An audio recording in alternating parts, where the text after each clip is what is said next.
うん、もう進めちゃっていい。入ってます？いや、進めちゃっていいと思います。All right, so we have 10 minutes already, so we have to move on. Sorry. Hopefully, actually, the problem is Chef Terada and Ivan are Tennessee working on one of the company in Nissan, whatever it is.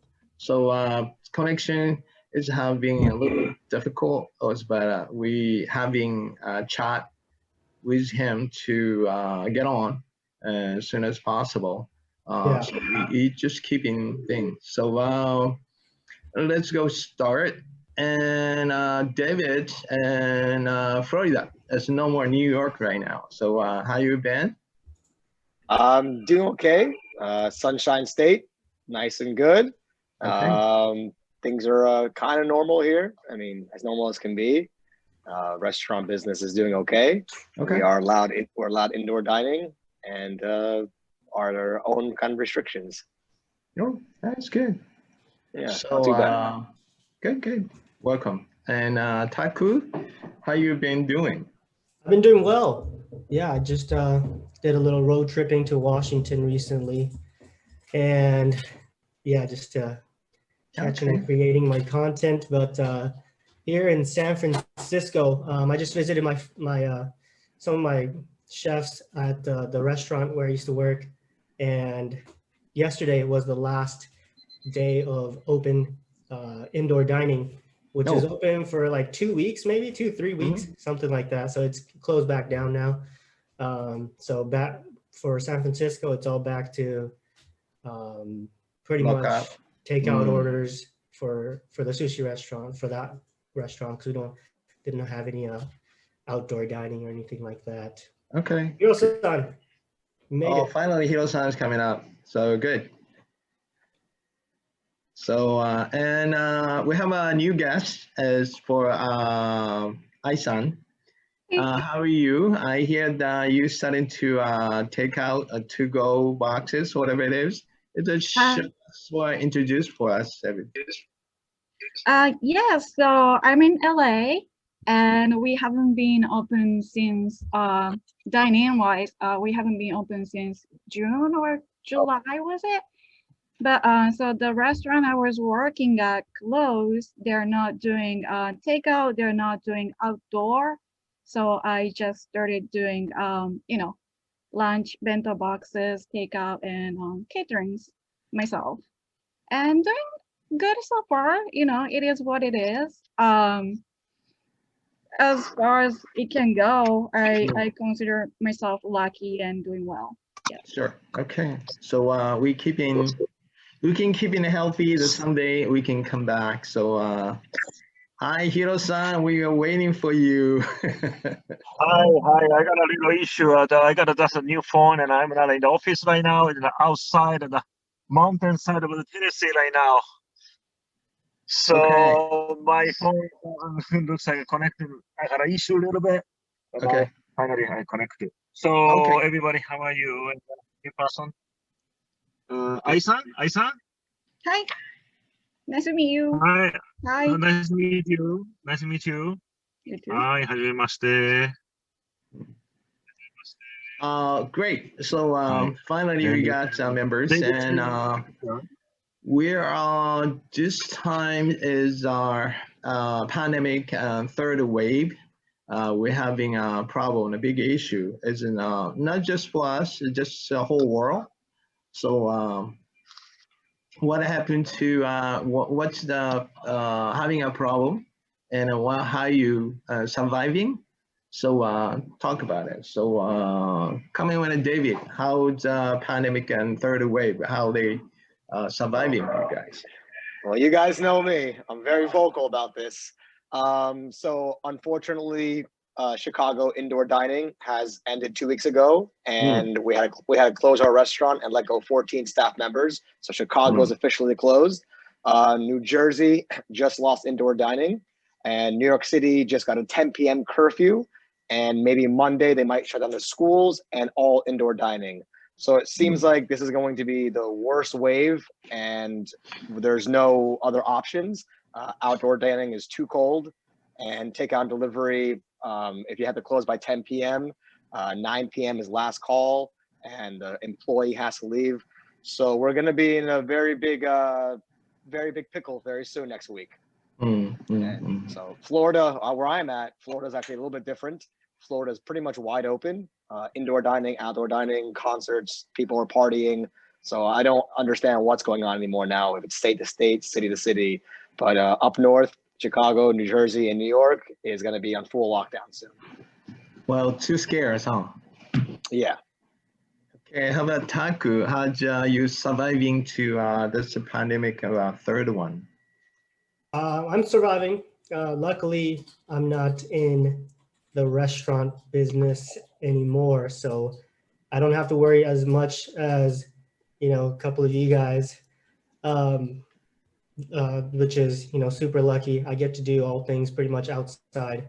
I just make videos for YouTube, so I'm just out fishing and I can do that always. I can go foraging, and I do all my cooking and things like that outdoors too. So I have, personally for me, I don't have any issues, but with the restaurants around my area, like San Francisco, just closed down yesterday. Yesterday was the last day of indoor dining, which is open just for a few weeks. But yeah, other than that, like personally, I'm okay just because, you know, I don't have to be in that restaurant environment. You're the lucky with dealing with the nature, so that is good. Yeah, I got lucky. Trouble. Yeah, I kind of dodged a bullet there, you know, so just by coincidence. Yeah. So Hiro-san, you were in outside. So you just see that feeling of in a Miami area is having a big trouble with it. When the third wave, what happened there? Miami, I don't see much people having kind of issue. I mean, I go to the casino hotel, or those places are packed, always packed, a lot of people.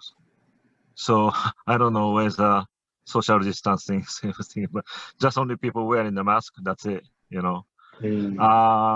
But my situation, personal situation, same as Taku, like doing the full-time YouTube. So I'm not really working at the restaurant anymore.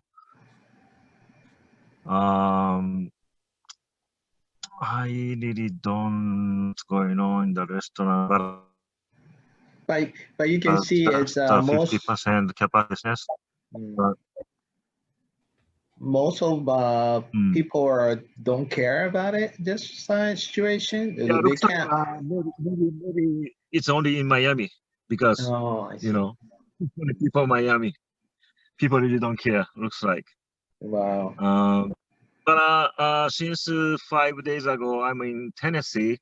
Here, actually, not too many people wearing even mask. Oh. And looks like we walk into a restaurant. They say the social distance, but inside is a kind of packed. It's not really social distance. Looks like. Yeah. Great. How about Ai-chan? Is in you're in Pasadena or Little Tokyo, or which area on that area? I'm in Pasadena. Yep. How's the restaurant business, or what's going on over there? Well, I have to say we're lucky. We have good weather. It's cold right now.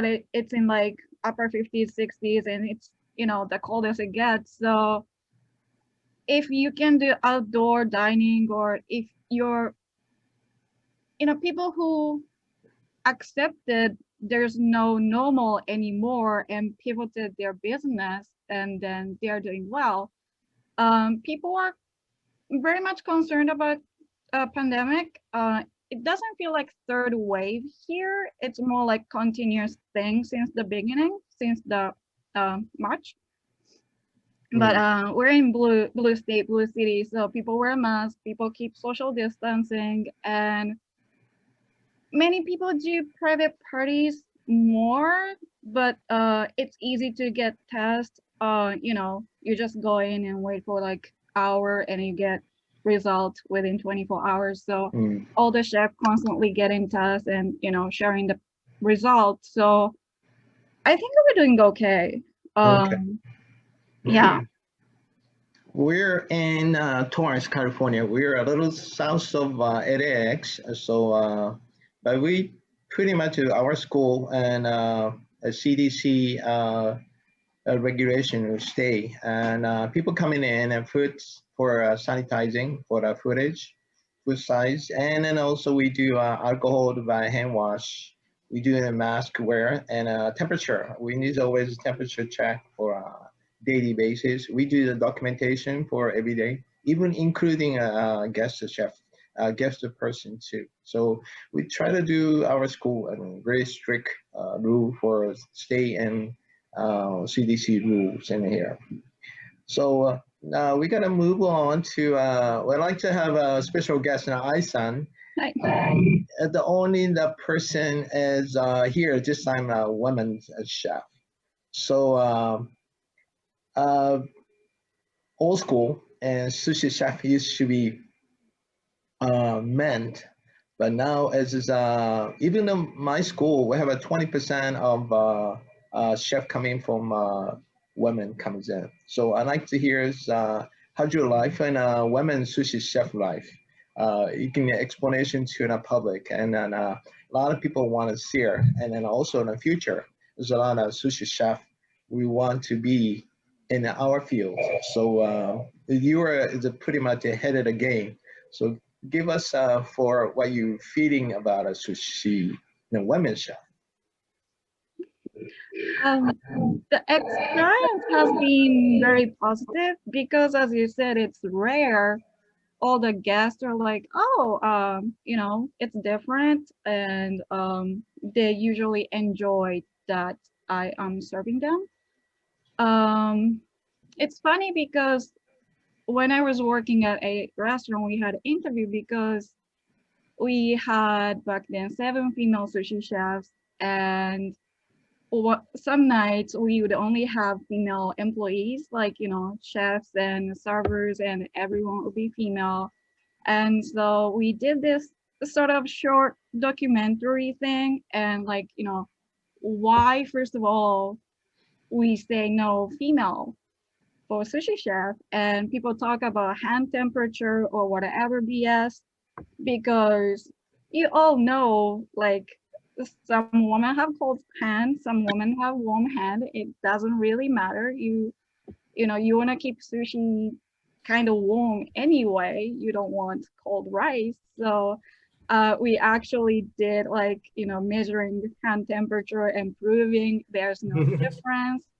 But like, it's been positive, and it's funny because if you go work and if you work with like traditional sushi masters, they never work with female, so they don't know how to deal with you. So they're actually nicer. Like they don't yell at you. They're super nice. They treat you very well. Okay. And sometimes you get customers who forgets you are the chef. You know, there are some customers who overly sexualize who you are, but 99%, I would say it's a been positive experience. And you know, we do everything the same. We work long hours like any other chefs. And other thing is, like, especially in LA, there are many more female chefs than maybe 5-10 years ago. Even during the pandemic, I met 3 or 4 female chefs, sushi chefs, and it's becoming more international as well, like not only Japanese or Asian, and it's becoming more like, you know, gender neutralized. So I think it's good. I think it's good, moving to good direction, of course. And yeah. How about 2 questions? Sure. One is the most having a hard time being a woman and a chef. Another one is what's the most enjoyable and being a woman in a sushi chef? I never thought in that term, I guess. I think it's in any field, it's good to be unique, good to be different, right? So if you're female, you're already like, it's memorable. People will know who you are just because you're female. So I think that that's a good thing. And also it's easier to do new things like visual or flavor or whatever it is. People are easier to accept it because they don't see me as traditional chef, so they don't get upset if I give them something crazy. Like they're like, oh, that's your thing, that's great. And difficult thing is, as I said, some customers can be rude. They can be like, I'm not gonna say anything here, but they start treating you like someone from other industry, and that happens once in a while. But other than that, like working with coworkers, it's always great. I don't see any difference. There are sometimes in different restaurants you have to work with like pay difference and that kind of unfairness for sure. But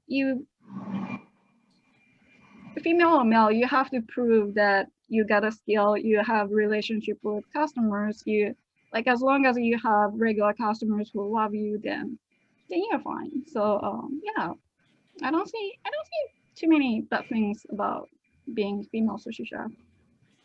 So you are happy all the time and being a sushi chef? Sure. I mean, yeah, I have grumpy days. I get mean to younger chefs, sure, but that's I think that's everyone. I hope. Yeah, I'm happy being sushi chef. Yes. You said the documentary that you did, like the little documentary you made. Yeah. Is that already available to watch somewhere? It's on YouTube. Let me find the link. It's on YouTube. Yeah. It was run by some like Asian film production company, and they were doing, it was one episode of their series, like they were going through different food culture among Asian families, and yeah, let me find the link, and sure. I don't know where I can type in, but sure. Yeah, for anybody who doesn't know, like traditionally speaking, like old school way of thought was that women can be sushi chefs because their hands were too hot, which is super weird, way that's a really random, I think, because my hands are like the hottest hands. I have like the hottest hands, so it's pretty weird. And that's cool that you guys made a little documentary. Yeah. Okay. How about David? You have a women chef owner, and we went to Japan. So what do you think is you were in a sushi bar, and you have a women chef, how they work for, so they're enjoying, or they're having a hard times, or what are you feeling about it? I think for a woman sushi chef, I can relate to a lot of some of the challenges, and like saying being unique or being the first one. I mean, obviously look at me and this whole panel. I mean, I look very different. And when I moved to Japan, almost 15 years ago, I was one of the first, gaijin foreigners. So I know what it's like to be not the traditional chef, and the bias from the customer. And also they think that you're not as good, or they're going to be upset. Can they change seats? Or they can be condescending towards you. So I understand that. And I've made it my duty to hire as many people of any walk of life. And actually standing next to me, I have Yasmin, and Yasmin is a female sushi chef. Say hi. So there's Yasmin over there, since she's my number 2 chef here. So I'm very proud to have her. So she's amazing. And Una Tempest, which is a very well-known female sushi chef who's made very great breaking barriers. She also, it's a challenge. And just like I was saying, there's going to be a couple of things that are going to always be there for a woman. And I think sushi chef, even as a sushi chef, I always joke. I said, I don't know why a woman wants to be a sushi chef, because the first thing about being a sushi chef or itamae, which means it's a silhouette in front of the cutting board, it means no makeup, no nail polish, no hair, no jewelry, and that's almost kind of taking a little bit away from being feminine. So I feel that even the woman who does challenge that challenge is already proving she's more manly than a man, and she can do it better. So nowadays we're seeing, so many different walks of life, whether Asian or not Asian, and then female or not female, that it's now becoming very acceptable. It's very normal. The hot hand or the cold hand is obviously doesn't matter because you can just do it faster and you just fine. But it's very important for chefs like Una and I and Yasmin that, if there is a nasty comment or there's someone condescending, to just, and also this is America, just say it right there. Like, hey, that's not acceptable. You don't say that here. And you don't want to dine here, don't dine with me. And I remember when I was 19 years old, my first master, same thing. Someone said, oh, please, I don't want to eat with him. And he said, okay. So what he would do was he would make all the pieces, hand it to me, and he would watch me hand it to the customer. And the customer would be like, are you serious? He goes, yeah, I made it. Yeah. And I was like, wow. And because that gentleman, my first sensei, really did that for me, now I know. And I get to do that all the time. Because I have a lot of new employees. I have a lot of young people. I have all different kinds of diverse people who are scared actually to serve the customer. And I say, no. You stand next to me. I'm going to do it. And you're going to give it to them. And it's building confidence. But now, Right. It's 2020. We're obviously in a great part of the world where anyone could do anything. And, it doesn't matter what you look like or where you come from. Now is the time to just prove who you are. So, yeah, it's a challenge. But like she said, being different sometimes is good. And my entire career has been based on me not being Japanese. If my name was Yamamoto Yamagashi, I wouldn't probably be on this panel because I would know me. But because my name is David Bouhadana and I'm from Morocco and France, I get the opportunity that, hey, you look different. I'm like, I look different? What do you mean I look different? But I can, obviously according to this panel, maybe I do. But to Ai-chan, go, fight. Well, it's the big thing is though, sushi is not just Japan right now. It's coming to all over the world. Booming is still growing. It's even in little Tokyo, is the biggest of the Japanese commune. It's have been expanded as so many international. So it is here. Still we are ahead of the game, but as you can see all over, you can see in Tennessee to London, you can see Barcelona, it's in Taiwan, and you can see the sushi should be everywhere. So booming. So now we have so many chefs comes in. So, but we need to have a fundamental rule, and we have to do proper handling and be safe, food safety, big issue. So without it, then we got a problem comes to us. So we have to keep in our fundamental traditional skills, knowledge, and education on a daily basis. So that's very careful things.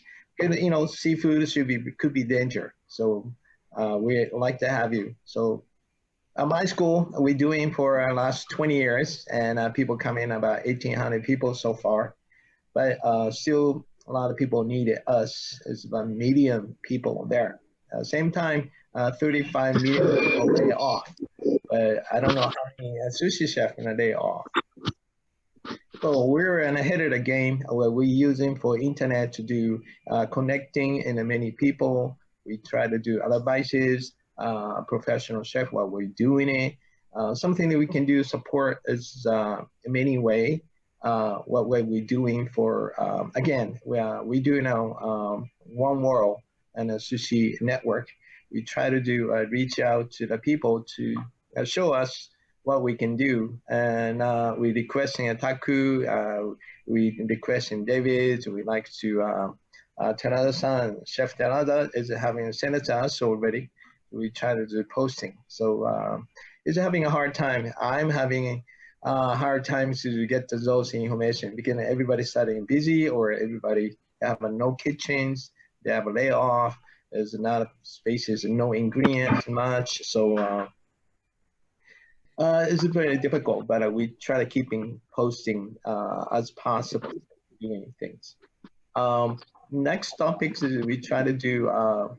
What about is this internet or Zoom meeting or this is social network is how help for you to be a life or sushi industry or whatever it is. So Taku have been doing for YouTube and what to change to your life. Oh, bringing sushi to online based, yeah. I mean, for me, if it wasn't that I started YouTube, I would be really struggling right now, especially just ever since March. I have where I used to work, like I just went back there the other day, just to see some of the guys there. And yeah, they were like really sad that it's going to close again. And now, there's no income. And I would have been on that same boat if it wasn't for, the internet doing this online. And I just happened to do it just at the right time and go full time just right before the whole pandemic started. So yeah, I just got really lucky with all of that. And yeah, if it wasn't for posting on YouTube. Yeah. So David, you're doing for a little bit of social network, but most of the time work in a restaurant. What do you think we're able to do social networking to help you out to the business wise? Well, there's a few things. I'm not giving up on the restaurant business. It's who I am. Especially you know me personally. I have a personality that needs to be in a room with people. My entire existence is making sushi, but I also connect with people. I love feeding people. I love talking to people. I like being around people. So if I go into a full lockdown as a person, I wouldn't even know what to do with myself because I'm just very animated and I'm extrovert. So I'm going to keep on fighting for the restaurant industry. Behind closed doors, I'm very aggressive with the policies and the local petitions, the governors, and mayors, and the cities. And I understand that there's a health concern as a pandemic, and we have to do what we have to do. But also, if you're going to tell me 25% occupancy, then I'll take 25% rent. If we don't have a deal, then you're going to have to leave me alone. That's kind of where my mind is at because this is all I am. And like Taku was saying, yes, he's very fortunate for the opportunity he has right now, but there's millions of us who don't have that opportunity. And we also don't want to flood YouTube and everyone starts making sushi rice tomorrow. Well, then Taku is like, well, my sushi rice video didn't get any views, And so also, I think it's very sad because, it's a lot of people's lives depend on the restaurant business and whether it's waitress to chef to whoever. So I'm going to keep on fighting. I did relocate to Florida February 29th. I knew that New York City wasn't going to be able to handle the situation. I'm in a city where I can kind of make my own rules as far as indoor dining and having capacity. So I respect that freedom and I cherish it. I'm going to keep on fighting. I'm not making any money. I'm just breaking even. I'm just trying to wait till they get to the other side of the storm, but it seems like it's going to get a lot worse.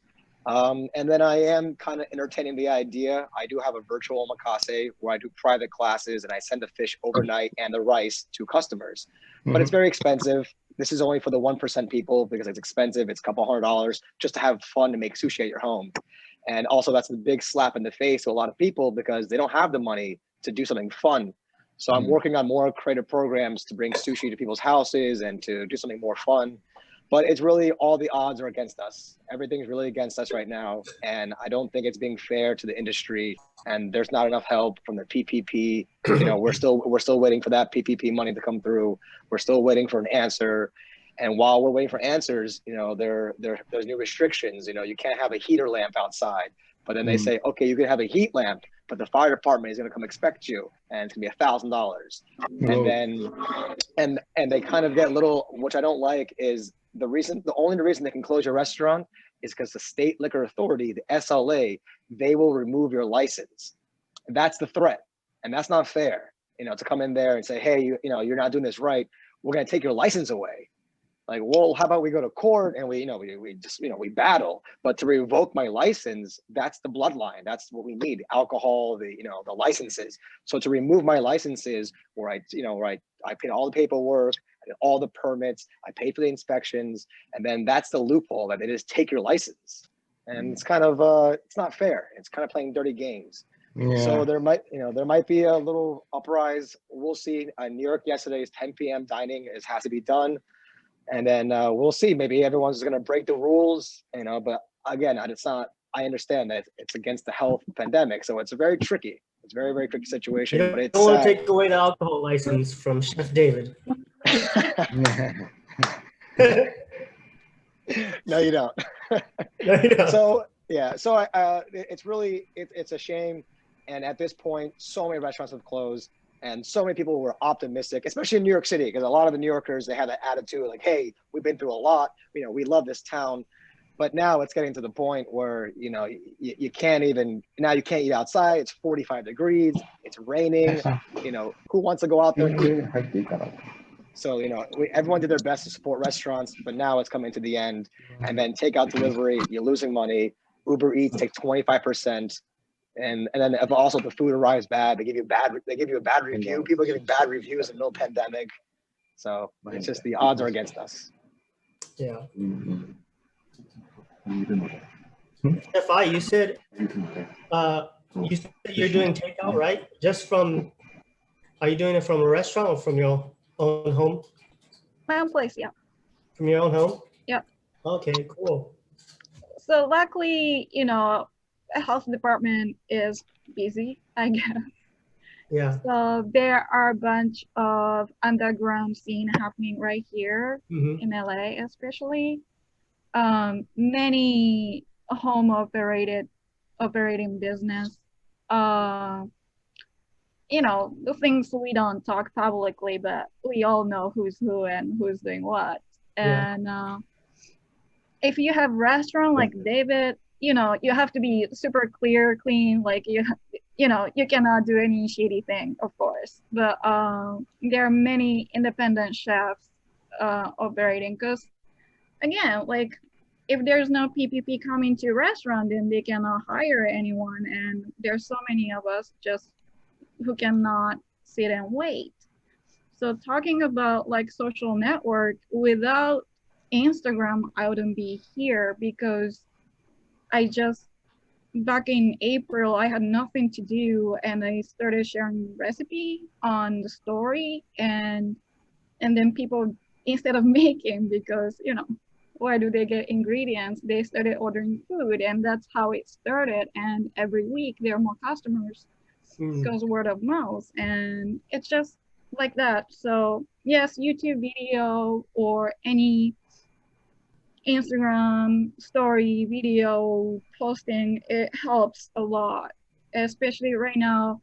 Many people are still not comfortable eating out, and they're constantly looking for the way to help small business, independent chefs also being safe at their own home. So it's been, I have to say, like, it's actually working for me right now, because when I was working at a restaurant, sure, I would meet customers who come in, but that would be it. And I actually met so many more chefs in last 3-4 months than the time I was working at a restaurant, and I met so many more clients, yes, through my old clients or friends, and everyone's right now like becoming friends, right? Like there's no clients or customers or guests. We all in the same community. We're all like ordering from each other, helping each other.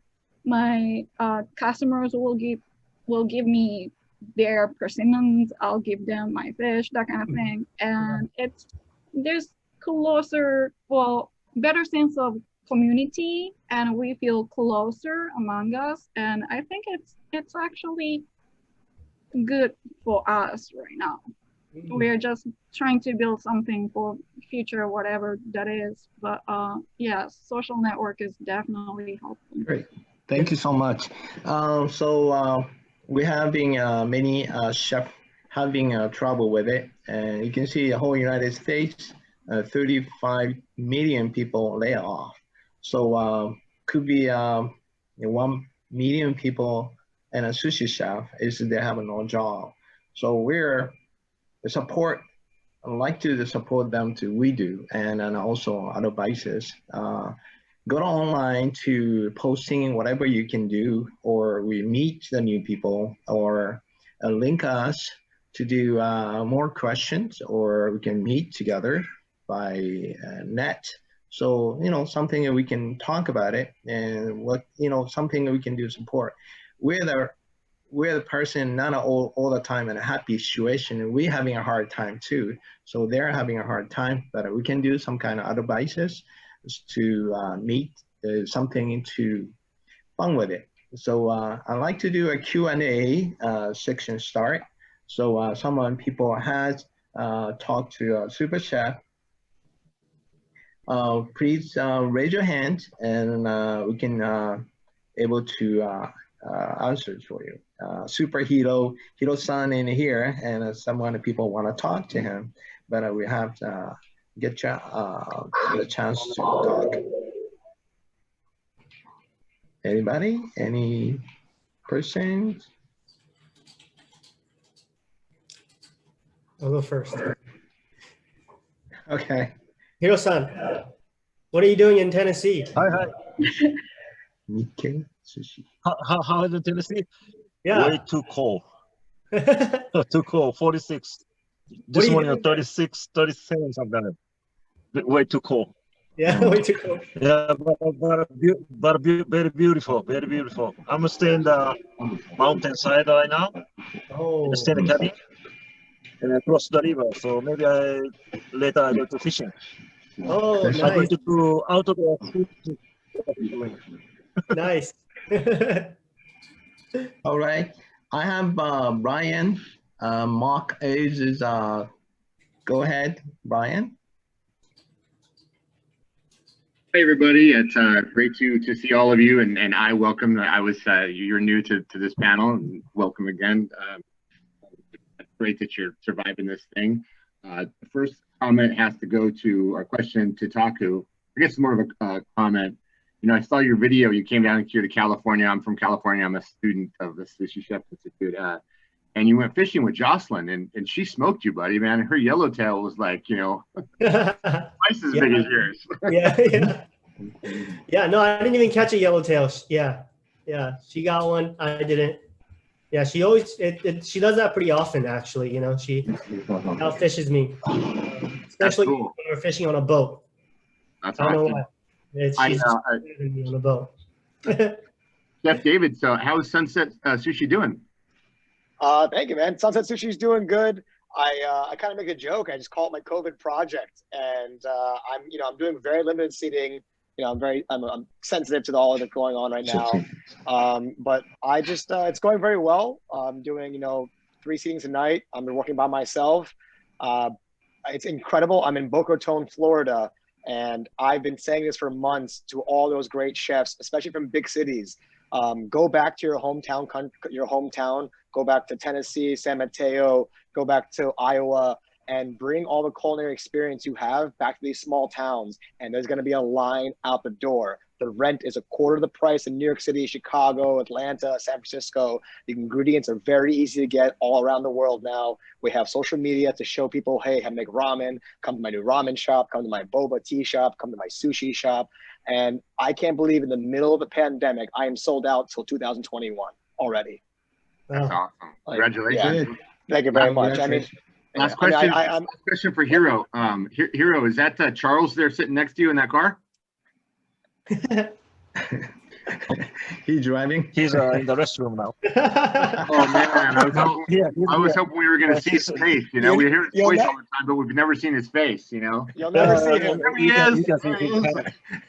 Yeah, he hide it. Thank you all. All right, Ryan. Thank you. Thank you. Okay. Next person.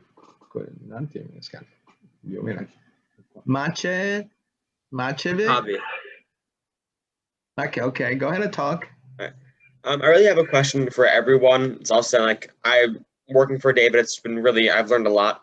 And I just have a question for pretty much everyone. How long did it take you guys to really get good at making nigiri and get the muscle memory going? 2 days. No. 2 days. Well, first of all, this young man, I know this young man. His name is Maccabi. He is 15 years old. He's in 10th grade, and he's been my apprentice since I opened up here at Sunset Sushi. So very, very nice young man. He's practicing tamago and sharpening his knife.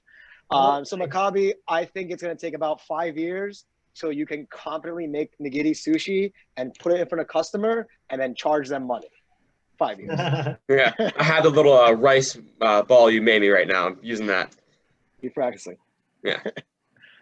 What about you, Taku? How many years before you think nigiri is ready to serve and get paid for it? I think it could be. I think it could be sooner.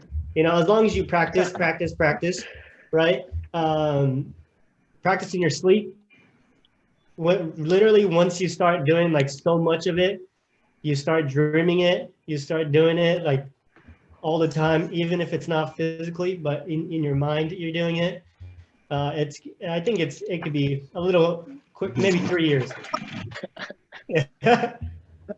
People often talk about, you know, how long, how many years, how many hours, and it's more about like how much you focus. Like if you just repeat what you do, sure, your body remember, but you have to know where you want to be, like what is your goal. Like you have to know what you did last time and what are you doing better this time, and that accelerate, you know, how much you improve. Because I've been doing this only for 3 years and I'm charging money, so hey, I can't say, but you just gotta keep doing. Graxi? Hello, Graxi.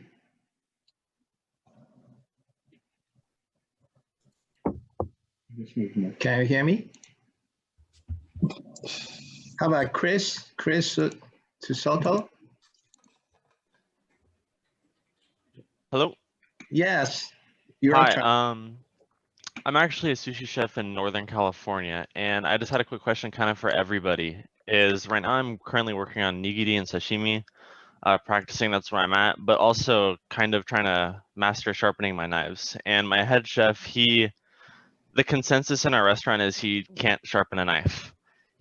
Every time he helps, he leaves a burr on the backside constantly on everyone's knives.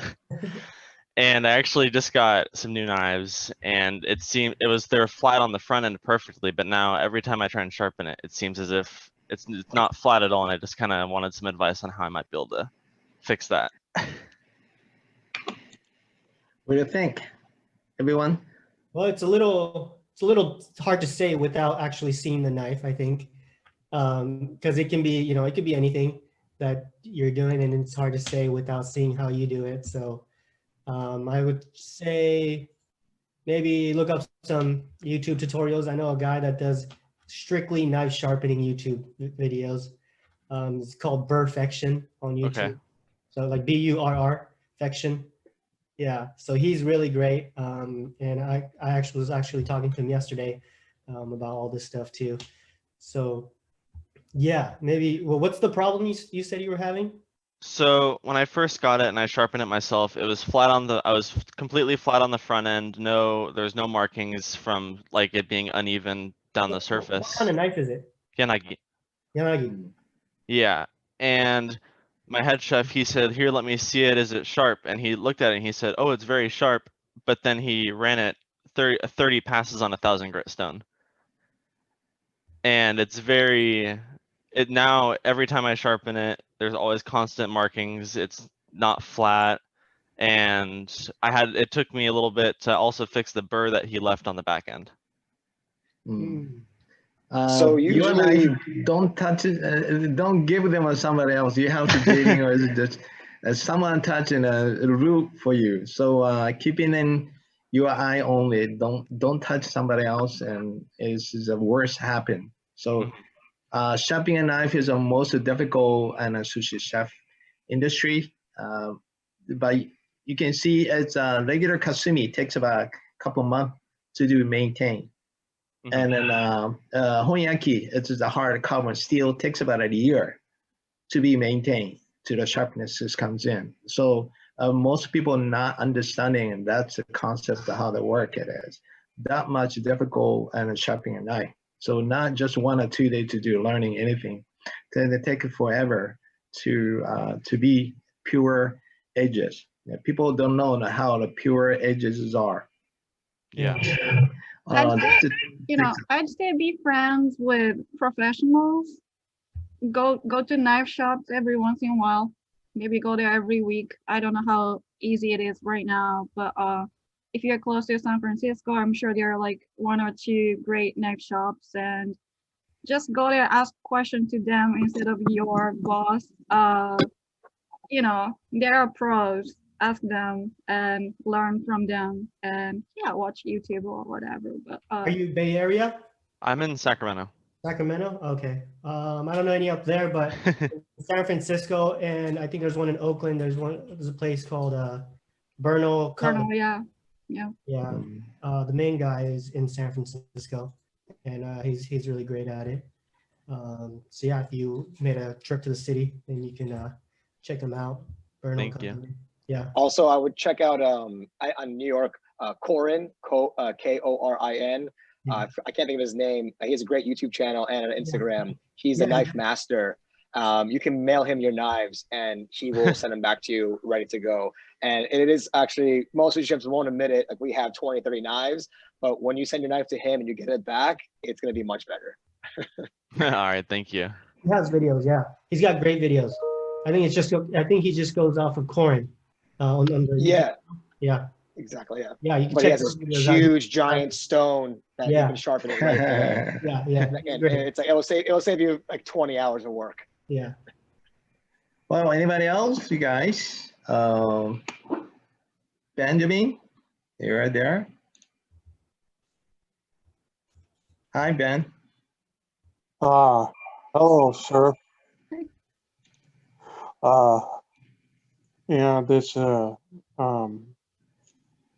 I've been listening to a lot of the remarks on the different topics of discussion today.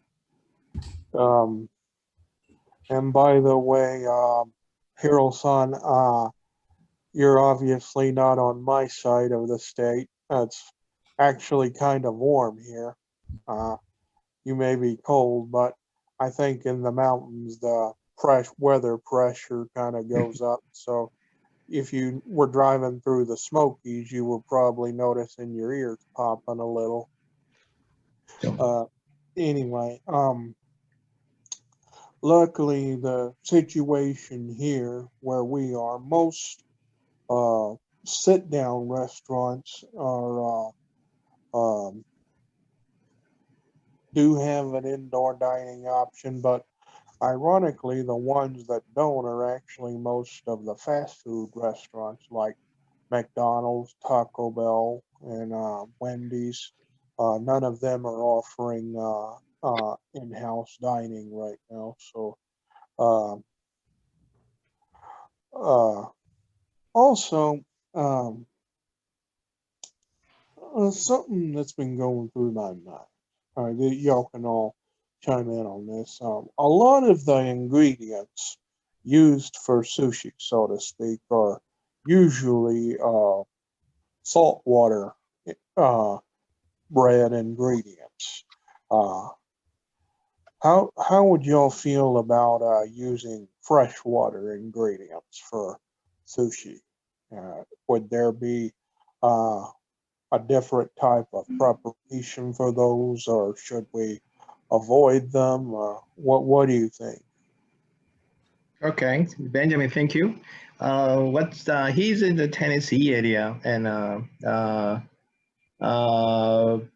Hiro-san is on the way, similar area. They are asking for freshwater ingredients because he wants to do farming and in the future things was. Hiro-san's or Taku, any idea? Yeah.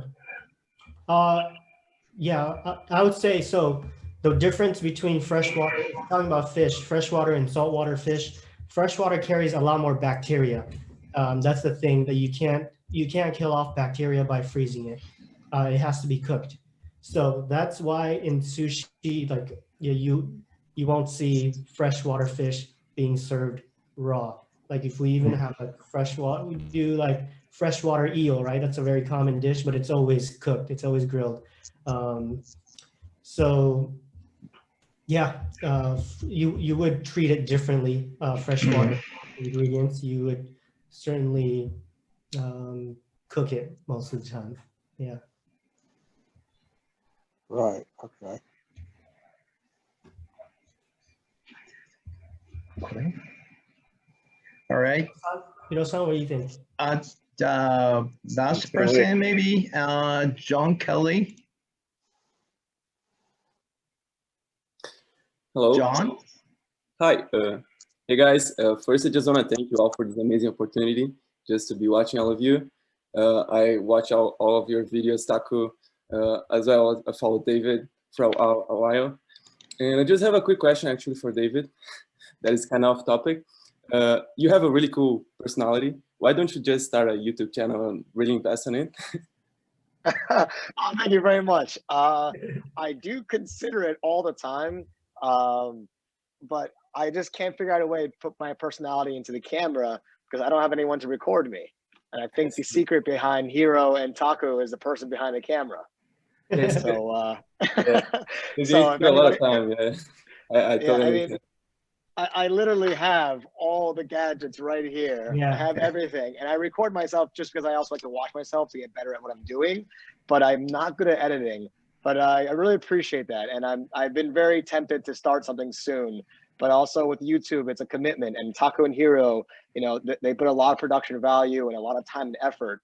And I'm actually handcuffed to the sushi bar 40, 68 hours a week, while these guys are using, and I as well, using the opportunity of not being stuck at the restaurant.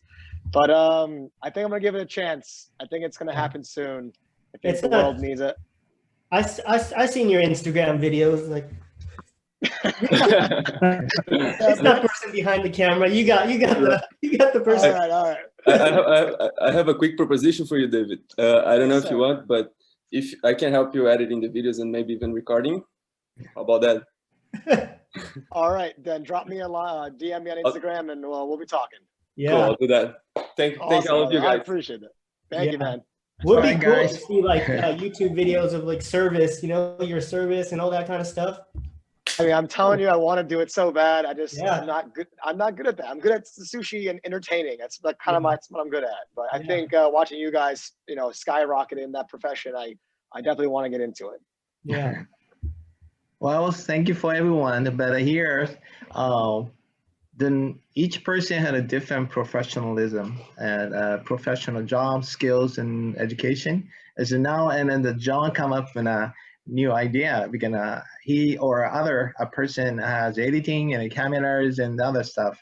So why don't you reach out each other to helping out to the new project? You know, some people do. Aisan has using for social network to do meet the new friends, chef and a client. So that's the thing. That's the good idea to do using for social network up to the beginning. But you can see the little bit by each is a grow and helping out each other to your specialty to connect it to new people, new industry people to grow somehow, because it's a very difficult situation here by yourself. So it's not a regular situation at this moment. So why don't you meet the new people and grow with maybe a different direction and way it is. So hopefully everyone enjoyed it. It's last minute, Hiro-san, whatever your message for happened to us. Oh, for the message for the people from me. I have to say. Relaxing. Work hard. Yeah, stay on. Follow your passion. Stay positive. Yeah. Maybe next time is maybe a good situation. Going back to an office, we might be set up nicely more meeting. Sorry for a temporary location to sit you up. So how about Taku as the last comment? Yeah, just like Hiro said, stay positive. You know, we'll get through it. eventually we'll all look back at this one day and be like, yeah, those were tough times, but now we made it. So it'll be good. Good. Yeah. How about David? I think I can say it simply. It's called adapting and overcoming. And I think I, as the new panelist here, who is a perfect example of somebody who is adapting and overcoming, and with Sensei's networking power and One World Chef and talking to each other, it proves it works. So it's a very sad situation for everybody out there. One is take care of yourself and learn who you are. And two, this is the time of life where here we are explaining ourselves to the camera. And Sensei Andy Matsuda is from a small town in Japan, and now he has the largest Zoom panel chef conference. So I think anything's possible, but now is a chance to really take care of yourself and, you know, just adapt and overcome. Great. How about first time on iChun is coming to welcome to the sushi panels and the super chef. But what do you think? This is able to good chance to meet new people, and then also a PR promotion for yourself. But welcome, and final message for everyone. Go ahead. Yes, well, thank you for having me today. It was definitely a great opportunity. And yeah, just take one day at a time, stay positive. Be happy that you make it through for the day and start next day. And we'll go through this. We'll be fine. And if you survive this, you know you can survive anything. So we'll be fine. Okay, thank you. But should be this situation should be takes a little while, but we have to be coronavirus with your job, your society, and the people together.